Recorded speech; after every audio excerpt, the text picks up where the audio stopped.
আসসালামু আলাইকুম। আমরা আলোক ফিজিওথেরাপি সেন্টারে এসেছি আমার ভাইয়ের রেফারেন্সে। তিনি এখান থেকে ট্রিটমেন্ট নিয়ে সুস্থ হয়েছেন। তার রেফারেন্সেই আমরা মনিরুজ্জামান স্যারের কাছে আসি। আমার ভাই বিদেশে গেছিল কিছুদিন আগে। সে বিদেশে যেয়ে অনেক ট্রিটমেন্ট করেছে কিন্তু সুস্থ হয় নাই, নিজের স্যাটিসফ্যাকশন ছিল না। এজন্য কিছুদিন হলো দেশে আসছে। মনিরুজ্জামান স্যারের কাছ থেকে পরামর্শ নিয়ে সে এমআরআই করালো। এখন স্যার বলল যে সে ডিস্কে একটু প্রবলেম হয়েছে। এখন যদি ফিজিওথেরাপি নেয় তাহলে হয়তো ২১ দিনের ভিতরে সুস্থ হয়ে যাবে। আমরা আশা করি সুস্থ হবে। স্যার আমাদের আশ্বাস দিল। এখন আমরা নিয়মিত এখান থেকে ফিজিওথেরাপি নিব। আসসালামু আলাইকুম। আমার নাম মাসুদুর রহমান। আমার বাবা হচ্ছে আব্দুল মালিক মাস্টার। তো উনি এখন প্রায় 72 ইয়ার্স। ওনার এমনিতে ডায়াবেটিস, কিডনি, তারপরে প্রেশার এবং আদার্স শরীরে অনেকগুলো রোগ ইনভলভ। তো আমরা প্রথম মেডিসিন ডাক্তার যখন দেখাই তো উনিও মানে ব্যথার কোনো ওষুধই দিতে চায়নি। তারপর আমরা আরো প্রায় 2 জন উনি যে ডক্টরের কাছে রেগুলার মানে দেখায় আর কি, উনিও ওনাকে সাজেস্ট করেছে যে আপনাকে তো ব্যথার ওষুধ দিলে হয়তো বা হতো, বাট আপনি সেটা সম্ভব না।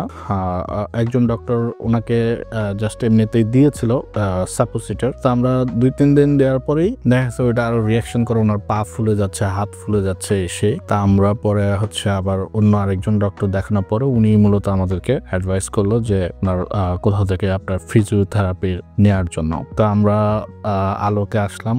আলোকে আমাদের মনিরুজ্জামান ভাই আমাদের খুব কাছের এবং পরিচিত। তো ওনার রেফারেন্সে আসার পরে ওনারা এটা অ্যাসেসমেন্ট করে আমাদের কাজকে প্রায় 13 দিন যাবত এই থেরাপি দিচ্ছেন ওনারা, ম্যানুয়াল এবং ইলেকট্রিক। তো আলহামদুলিল্লাহ ওনার এতে করে ডায়াবেটিস, প্রেশার, কিডনি অর্থাৎ এগুলো ঠিক রেখেও আলহামদুলিল্লাহ এখন ব্যথাটা অনেক ভালোর দিকে আর কি। তা আমরা আশা করতেছি হয়তো আরো 1-2 সপ্তাহ দেওয়ার পরে আমরা প্রকৃত চেঞ্জটা বুঝতে পারবো। তবে এখন পর্যন্ত যতটুকু চেঞ্জ এটা পজিটিভ। কারণ ডক্টররাও বলেছে ওনাকে ব্যথার ওষুধ দেওয়া কোনোভাবেই যাবে না, ওনার সাথে অন্যান্য রোগগুলো আরো এফেক্ট করবে। তো এই আর কি।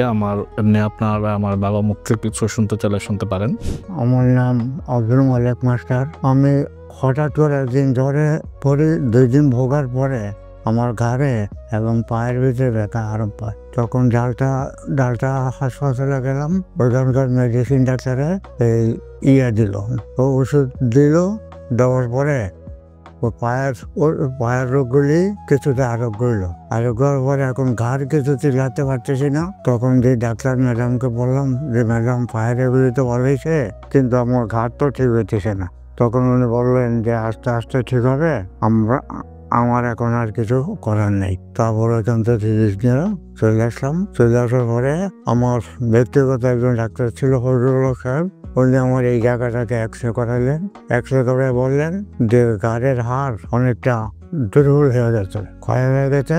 এখন ক্ষয় হতে আপনার এই ব্যথাটা করে। তখন ওনাকে জিজ্ঞাসা করলাম যে স্যার কোনো ঘাড় বিশেষজ্ঞ রোগ বিশেষজ্ঞ বা হাড় বিশেষজ্ঞ ডাক্তারের সাথে যোগাযোগ করবো কিনা। উনি বললো যে না, যোগাযোগ করে তেমন কোনো লাভ নাই, ব্যথা করবে।